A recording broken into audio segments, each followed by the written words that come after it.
നമസ്കാരം, മാസ്കോം ന്യൂസിലേക്ക് സ്വാഗതം. ഞാൻ അഞ്ജു ദിനേശ്. പ്രധാന വാർത്തകൾ. അപകട ഭീഷണി ഉയർത്തി വാഴൂർ പഞ്ചായത്ത് കെട്ടിടം പൊളിച്ചു മാറ്റാത്തതിൽ ജനകീയ പ്രതിഷേധം ശക്തം.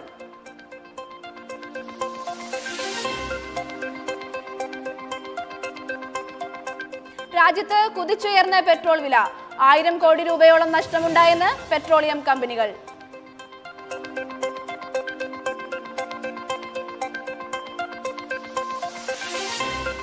കേരളത്തിന് മാതൃകയായി കടന്തേരി കൂൺ ഗ്രാമം, ലാഭം കൊയ്ത് പ്രദേശവാസികൾ.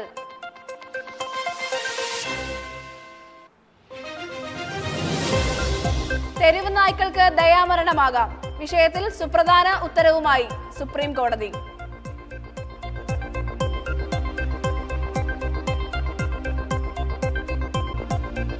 വാർത്തകൾ വിശദമായി. ഏത് നിമിഷവും നിലം പതിക്കാവുന്ന സാഹചര്യത്തിലാണ് വാഴൂർ ഗ്രാമപഞ്ചായത്തിലെ പഴയ കാര്യാലയം. പഞ്ചായത്തിന്റെ പുതിയ കെട്ടിടം പ്രവർത്തനം തുടങ്ങിയിട്ടും പഴയ കെട്ടിടം പൊളിച്ചു നീക്കാത്തതിൽ ഭീഷണി ഉയരുന്നു. സിനിമയിലെ വില്ലന്മാരുടെ താവളമോ പ്രേതകഥകളിലെ വിജനമായ കെട്ടിടമോ ഒന്നുമല്ലിത്. വാഴൂർ ഗ്രാമപഞ്ചായത്തിന്റെ 32 വർഷം പഴക്കമുള്ള പഴയ കാര്യാലയമാണ്. PWD office, post office, medical store തുടങ്ങിയവ ഇവിടെ പ്രവർത്തിച്ചിരുന്നു. എന്നാൽ കെട്ടിടത്തിന്റെ കാലപ്പഴക്കത്താൽ ഓരോ വർഷങ്ങളിലായി വ്യാപാരികൾക്ക് കടമുറികൾ ഒഴിയേണ്ട സാഹചര്യമുണ്ടായി. കോൺക്രീറ്റ് പാളികളും ഇഷ്ടികകളും അടർന്നു വീണും ഭിത്തികളിൽ വിള്ളലുകൾ വീണും ഈ വ്യാപാര സമുച്ചയം യാത്രക്കാർക്കും വ്യാപാരികൾക്കും ഒരേപോലെ പ്രശ്നമാകുന്നു. നമുക്കത് ടെൻഡർ ചെയ്തെങ്കിലേ ഇത് വിൽക്കണമല്ലോ. അപ്പോൾ ടെൻഡർ ഇടാനായിട്ട് കുറച്ച് കാലതാമസം നേരിട്ടു. പക്ഷേ ആദ്യത്തെ ടെൻഡറിൽ ആരും എടുത്തില്ല. വീണ്ടും റീടെൻഡർ ഇന്ന് വച്ചിരിക്കുകയായിരുന്നു 17-ാം തീയതി. പക്ഷേ അത് ഇവിടുത്തെ ഇലക്ഷൻ ഡിക്ലറേഷൻ വന്ന സാഹചര്യത്തിൽ പെരുമാറ്റച്ചട്ടം നിലവിലുള്ളതിനാൽ കളക്ടറെ സമീപിച്ചിട്ട് പോലും ഞങ്ങൾക്ക് അതിനൊരു അനുമതി ലഭിച്ചില്ല. അപ്പോൾ ഇനി എന്തായാലും ഏപ്രിൽ മാസം 9-ാം തീയതി ഇലക്ഷൻ കഴിഞ്ഞതിന് ശേഷം മാത്രമേ ഇതിനൊരു തീരുമാനമെടുത്ത് വീണ്ടും ഒരു പുനർലേലം നടത്തി ഇത് ഡിസ്മാൻഡിൽ ചെയ്ത് കളയാനൊക്കൂ എന്നാണ് ഇപ്പോഴത്തെ ഒരവസ്ഥ. ഇതിനോട് ചേർന്ന് വിശ്രമ കേന്ദ്രം പ്രവർത്തിച്ചിരുന്നു. എന്നാൽ നിലവിലെ സാഹചര്യത്താൽ ഇത് പ്രവർത്തനരഹിതമാണ്. കാലവർഷം ശക്തമാകുന്നതിന് മുമ്പ് നടപടികൾ പൂർത്തിയാക്കിയില്ലെങ്കിൽ വലിയ അപകടമുണ്ടാകുമോ എന്ന് നാട്ടുകാർ ഭയക്കുന്നു. എത്രയും വേഗമുള്ള ഭരണകൂടത്തിന്റെ ഇടപെടലാണ് നിലവിൽ ജനങ്ങളുടെ ആവശ്യം. തീർത്തും അപകടാവസ്ഥയിൽ തുടരുന്ന ഈ കെട്ടിടം ഇതുവരെയും പൊളിച്ചു നീക്കാത്തതിൽ പ്രതിഷേധിക്കുകയാണ് വാഴൂർ ഗ്രാമപഞ്ചായത്തിലെ അംഗങ്ങളും നാട്ടുകാരും. കേവലം കാലപ്പഴക്കം മാത്രമാണ് ഈ സ്ഥിതിക്ക് പിന്നിലെന്ന് വിശ്വസിക്കുന്നില്ല ഇരുവരും. മാസ്കോം ന്യൂസിന് വേണ്ടി കാർത്തിക, ആദിത്യ, വിഷ്ണു. രാജ്യത്ത് കുതിച്ചുയർന്ന പെട്രോൾ വില. പെട്രോളിന് ലിറ്ററിന് 109 രൂപയും ഡീസലിന് 98 രൂപയുമാണ് വർദ്ധിച്ചിരിക്കുന്നത്. ഇന്ധനവില കുതിച്ചുയരുമ്പോഴും രാജ്യത്ത് വില വർദ്ധിപ്പിക്കാതിരുന്നത് 1000 കോടി രൂപയോളം നഷ്ടമുണ്ടാക്കിയെന്ന് പെട്രോളിയം കമ്പനികൾ. കൂടുതൽ വിവരങ്ങളുമായി ഏബൽ അലക്സ് ചേരുന്നു. ഏബൽ, രാജ്യത്ത് പെട്രോൾ വില വർദ്ധിക്കുന്ന സാഹചര്യത്തിൽ ജനങ്ങൾ നേരിടുന്ന പ്രതിസന്ധികൾ എന്തെല്ലാമാണ്? അഞ്ജു, ഇന്ത്യയിൽ എല്ലായിടത്തും ഡീസലിനും പെട്രോളിനും 100 രൂപയിൽ അധികം ആയിരിക്കുകയാണ്. നമുക്ക് ഈ രാജ്യത്ത് എവിടെ നിന്നും 100 രൂപയിൽ താഴെ പെട്രോളോ ഡീസലോ ഇപ്പോൾ ലഭ്യമല്ല. ഇത് പ്രധാനമായും ബാധിക്കുന്നത് സാധാരണക്കാരുടെ ജീവിതത്തെയാണ്. കാരണം ആവശ്യ സാധനങ്ങളുടെ വില, പെട്രോളിയം ഉൽപ്പന്നങ്ങൾക്ക് വില വർദ്ധിക്കുമ്പോൾ സ്വാഭാവികമായും കൂടും. ഇത് വലിയ പ്രതിസന്ധിയാണ് സാധാരണക്കാരുടെ ജീവിതത്തിൽ ഉണ്ടാക്കാൻ പോകുന്നത്. അവരുടെ ദൈനംദിന ജീവിതത്തെയും ഇത് കാര്യമായി ബാധിക്കുമെന്നാണ് ഈ സാഹചര്യം നമ്മൾ പ്രതീക്ഷിക്കുന്നത്. പശ്ചിമേഷ്യൻ യുദ്ധം തുടരുകയാണെങ്കിൽ ഇനിയും ഉടനൊരു വിലക്കയറ്റത്തിന് സാധ്യതയുണ്ടോ? പശ്ചിമേഷ്യൻ യുദ്ധം തുടരുന്ന ഒരു സാഹചര്യത്തിൽ തീർച്ചയായും ഇനിയും വില വർദ്ധിക്കാനാണ് സാധ്യത. മുമ്പേ പറഞ്ഞതുപോലെ തന്നെ 1000 കോടി രൂപയുടെ നഷ്ടമാണ് തങ്ങൾക്കുണ്ടായത് എന്നാണ് പെട്രോളിയം കമ്പനികൾ അറിയിച്ചിരിക്കുന്നത്. അങ്ങനെയൊരു സാഹചര്യത്തിൽ ഇനിയും വില വർദ്ധിപ്പിക്കാതെ ആ നഷ്ടത്തെ നികത്താൻ അവർക്ക് സാധിക്കുകയില്ല എന്നാണ് മന്ത്രാലയത്തെ പെട്രോളിയം കമ്പനികൾ അറിയിച്ചിരിക്കുന്നത്. അങ്ങനെ വരുമ്പോൾ മുന്നോട്ടുള്ള ദിവസങ്ങളിലും വില വർദ്ധിക്കാൻ തന്നെയാണ് സാധ്യത കാണുന്നത്. ഇടവേളയ്ക്ക് ശേഷം തിരിച്ചു വരാം.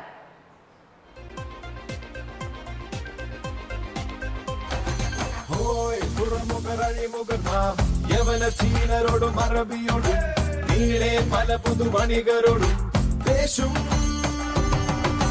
പുതിയൊരു വാമൊഴി പരമൊഴി തിരമൊഴി പുതിയൊരു വായന പുതിയൊരു കേരളം.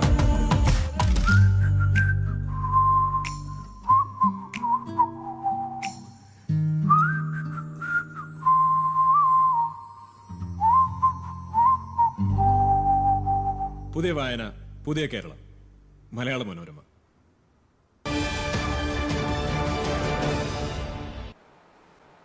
മാസ്കോം ന്യൂസിലേക്ക് വീണ്ടും സ്വാഗതം.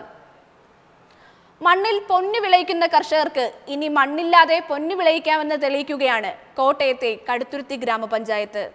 സംസ്ഥാന ഹോർട്ടിക്കൾച്ചർ വകുപ്പിന്റെ സമ്പൂർണ്ണ കൂൺ ഗ്രാമം പദവി സ്വന്തമാക്കിയിരിക്കുകയാണ് കടുത്തുരുത്തിയിലെ കടന്തേരി ഗ്രാമം. ഈ കാണുന്നതൊക്കെ ഇവിടുത്തെ സാധാരണ കാഴ്ചയാണ്. വന്യമൃഗങ്ങളുടെ ശല്യമില്ല, മഴയും വെയിലും പ്രശ്നമല്ല. കൃത്യമായ പരിചരണമുണ്ടെങ്കിൽ ആർക്കും തുടങ്ങാവുന്ന കൂൺ കൃഷി ഇന്ന് ഈ നാടിനെ തന്നെ മുഖച്ഛായ മാറ്റിമറിച്ചിരിക്കുകയാണ്. കൂൺ കൃഷിയിൽ വ്യത്യസ്തമായ പല രീതികളും പരീക്ഷിക്കാം. കടുത്തുരുത്തിയിലെ വീടുകളിൽ വൈക്കോൽ ഉപയോഗിച്ചുകൊണ്ടുള്ള കൂൺ ബെഡുകളാണ് കൂടുതലും. ബ്ലീച്ചിങ് പൗഡറും വൈക്കോലും പ്ലാസ്റ്റിക് കവറിൽ ബാഗ് രീതിയിലാക്കി കൂൺ ബെഡുകൾ തയ്യാറാക്കുന്നു. അതിനുശേഷം അതിൽ വിത്ത് വിതറുന്നു. നേരിട്ടുള്ള വെയിൽ ഒഴിവാക്കാൻ അടച്ചിട്ട മുറിയിലാണ് കൃഷി. വായുസഞ്ചാരം ഉറപ്പാക്കുന്നതിന് എക്സോസ്റ്റ് ഫാനുകളുടെ സഹായം തേടുന്നു. മുറിയുടെ താപനില കുറയ്ക്കാനും അന്തരീക്ഷത്തിലെ തണുപ്പ് ഉറപ്പാക്കാനും ചുവരിലും തറയിലും വെള്ളം സ്പ്രേ ചെയ്യുന്നു. 2024-25 സാമ്പത്തിക വർഷത്തിലുള്ളതാണല്ലോ. അപ്പോൾ അതിൽ 20 ബ്ലോക്കുകളാണ് ഉണ്ടായിരുന്നത്. അതിൽ ആദ്യം എല്ലാ പ്രൊജക്റ്റ് കംപ്ലീറ്റ് ചെയ്തത് കടുത്തുരുത്തി കൂൺ ഗ്രാമമാണ്. മുറിയിൽ നിരനിരയായി തൂക്കിയിട്ടിരിക്കുന്ന കൂൺ ബെഡുകളിൽ ഏകദേശം 15 ദിവസത്തിനുള്ളിൽ പൂപ്പൽ നിറയും. 2-3 ദിവസത്തിന് ശേഷം കവറുകളിൽ മുട്ടുകൾ വളരാൻ തുടങ്ങും. പുറത്തേക്ക് മുട്ടുകൾ വളരാൻ കവറിൽ ചെറിയ ദ്വാരമിട്ട് കൊടുക്കും. 2-3 ദിവസത്തിന് ശേഷം കൂണുകൾ പൂർണ്ണമായി വളർന്ന് വിളവെടുപ്പിന് ഭാഗമാകും. ആദ്യത്തെ വിളവെടുപ്പിന് ശേഷം 10-12 ദിവസത്തെ ഇടവേളയിൽ 3-4 തവണ കൂടി കൂണുകൾ ലഭിക്കും. വിളവെടുക്കുന്ന കൂണുകൾ കൃത്യമായി പാക്ക് ചെയ്ത് കർഷകർ നേരിട്ട് തന്നെ കടകളിലേക്ക് എത്തിക്കും. മണ്ണും മഴവുമില്ലാതെ വീടിൻ്റെ ഉമ്മറത്തോ മുറിക്കുള്ളിലോ ഒരു ചെറിയ ഇടമുണ്ടെങ്കിൽ ആർക്കും 100 മേനി കൊയ്യാൻ സാധിക്കുമെന്ന് തെളിയിക്കുകയാണ് കടുത്തുരുത്തിയിലെ ഈ കൂൺഗ്രാമം. വിത്തുൽപാദനം മുതൽ വിളവെടുപ്പ് വരെ നീളുന്ന ഈ ശാസ്ത്രീയ കൃഷിരീതി കേരളത്തിലെ കാർഷിക ഭൂപടത്തിൽ കടുത്തുരുത്തിക്ക് ഒരു പ്രത്യേക സ്ഥാനം നൽകുന്നു. Mass comm ന്യൂസിനായി Alex, Vimal, Abel, Parvathi. തെരുവ് നായ്ക്കളുടെ പ്രശ്നത്തിൽ നിർണായക വ്യക്തത വരുത്തുന്നതാണ് സുപ്രീം കോടതിയുടെ പുതിയ ഉത്തരവ്. മനുഷ്യന്റെ സുരക്ഷയും മൃഗങ്ങളോടുള്ള കാരുണ്യവും മുൻനിർത്തിയുള്ള ഈ കോടതി വിധിയുടെ വാർത്തയിലേക്ക് നമ്മളോടൊപ്പം പാർവതി ചേരുന്നു. പാർവതി, എന്താണ് ഈ സുപ്രീം കോടതിയുടെ വിധി? അഞ്ജു, ജനങ്ങളുടെ ജീവനും സ്വത്തിനും പ്രാധാന്യം നൽകുന്ന രീതിയിലുള്ള വിധിയാണ് സുപ്രീം കോടതി ഭാഗത്തു നിന്നുണ്ടായത്. ഈ വിധിയിൽ പറയുന്നത് പേവിഷബാധയേറ്റതും മാറാരോഗം ഉള്ളതുമായ നായ്ക്കളെ പൊതുസ്ഥലങ്ങളിൽ നിന്ന് ഒഴിവാക്കാൻ കഴിയുമെന്നാണ് പറയുന്നത്. ഈ നിയമം നിലവിൽ വന്നാൽ എന്തെങ്കിലും മാനദണ്ഡങ്ങൾക്കനുസൃതമായിട്ടാണോ ഇത് നടപ്പിലാക്കുന്നത്? തീർച്ചയായും. അതായത് നമ്മുടെ സാധാരണക്കാരായ ജനങ്ങൾക്കോ അതോ ഏതെങ്കിലും സ്ഥാപനങ്ങൾക്കോ അവരുടെ ഇഷ്ടപ്രകാരം നായ്ക്കളെ കൊല്ലാൻ അനുവാദമില്ല. പകരം വെറ്റിനറി ഡോക്ടർമാരുടെ സംഘം ചേർന്ന് നായ്ക്കളെ പരിശോധിച്ചതിന് ശേഷം മാത്രമേ ദയാവധത്തിന് അനുവദിക്കാൻ പാടുള്ളൂ എന്നാണ് ഈ നിയമത്തിൽ പറയുന്നത്. നന്ദി പാർവതി. അടുത്തതായി അന്താരാഷ്ട്ര വാർത്തകൾ. റഷ്യൻ പ്രസിഡന്റ് വ്ളാഡിമിർ പുടിൻ 2 ദിവസത്തെ ചൈന സന്ദർശനം പൂർത്തിയാക്കി മടങ്ങി. ചൈനയിലെത്തിയ പുടിൻ പ്രസിഡന്റ് ഷി ജിൻപിങ്ങുമായി കൂടിക്കാഴ്ച നടത്തി. ഇറാനെതിരെയുള്ള US-ഇസ്രായേൽ ആക്രമണം നിയമവിരുദ്ധമാണെന്ന് ഷി ജിൻപിങ്ങും വ്ളാഡിമിർ പുടിനും പറഞ്ഞു. US പ്രസിഡന്റ് ഡൊണാൾഡ് ട്രംപ് തുടക്കമിട്ട ബഹുതല മിസൈൽ പ്രതിരോധ സംവിധാനമായ ഗോൾഡൻ ഡോം പദ്ധതിയെയും ഇരുവരും സംയുക്തമായി പ്രസ്താവനയിൽ വിമർശിച്ചു. പദ്ധതി നടപ്പിലാക്കുന്നത് രാജ്യാന്തര സുരക്ഷയ്ക്ക് ഭീഷണിയാണെന്നും ഇരുവരും പറഞ്ഞു. US പ്രസിഡന്റ് ഡൊണാൾഡ് ട്രംപിന്റെ ചൈന സന്ദർശനത്തിന് തൊട്ടു പിന്നാലെയായിരുന്നു റഷ്യൻ പ്രസിഡന്റിന്റെ സന്ദർശനം. ട്രംപിന്റെയും പുടിന്റെയും ചൈന സന്ദർശനങ്ങൾ തമ്മിൽ ബന്ധമില്ലെന്നും ഫെബ്രുവരി 4-ന് പുടിനും ഷി ജിൻപിങ്ങുമായി സംസാരിച്ചതിന് ശേഷം യാത്ര തീരുമാനിച്ചതാണെന്നുമാണ് റഷ്യൻ ഉദ്യോഗസ്ഥരുടെ വിശദീകരണം. എന്നാൽ US ചൈന ചർച്ച സംബന്ധിച്ച വിവരങ്ങൾ അറിയുവാനും റഷ്യയുടെ നിലപാട് അറിയിക്കുവാനും ഈ യാത്ര സഹായിച്ചെന്നാണ് പുടിന്റെ വക്താവ് ദിമിത്രി പെസ്കോവ് പറഞ്ഞത്. സംസ്ഥാനത്ത് ഇന്ന് സ്വർണ്ണവിലയിൽ വൻ ഇടിവ്. പശ്ചിമേഷ്യൻ യുദ്ധവും സംഘർഷങ്ങളും തുടരുമ്പോഴും ആഗോള വിപണിയിലുണ്ടായ പെട്ടെന്നുള്ള ചില മാറ്റങ്ങളാണ് ഇതിന് കാരണമായത്. സംസ്ഥാനത്ത് ഇന്ന് ഒരു പവന് 320 രൂപയാണ് കുറഞ്ഞത്. ഇതോടെ പവന്റെ വില 1,16,960 രൂപയായി. ഗ്രാമിന് 40 രൂപയും കുറഞ്ഞതോടെ വില 14,620 രൂപയായി. കഴിഞ്ഞ കുറച്ച് ദിവസങ്ങളിലായി കൈപൊള്ളുന്ന വിലയിലേക്ക് കുതിച്ചുയർന്ന സ്വർണ്ണ വിപണിയിൽ സാധാരണക്കാർക്ക് താൽക്കാലിക ആശ്വാസം നൽകുന്നതാണ് ഇന്നത്തെ ഈ വിലക്കുറവ്. പ്രധാന വാർത്തകൾ ഒരിക്കൽ കൂടി. അപകട ഭീഷണി ഉയർത്തി വാഴൂർ പഞ്ചായത്ത് കെട്ടിടം പൊളിച്ചു മാറ്റാത്തതിൽ ജനകീയ പ്രതിഷേധം ശക്തം.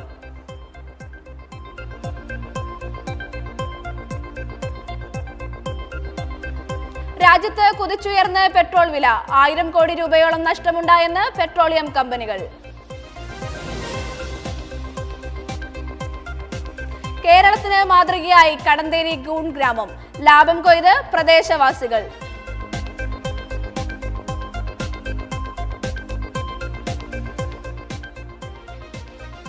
തെരുവ് നായ്ക്കൾക്ക് ദയാമരണമാകാം. വിഷയത്തിൽ സുപ്രധാന ഉത്തരവുമായി സുപ്രീം കോടതി.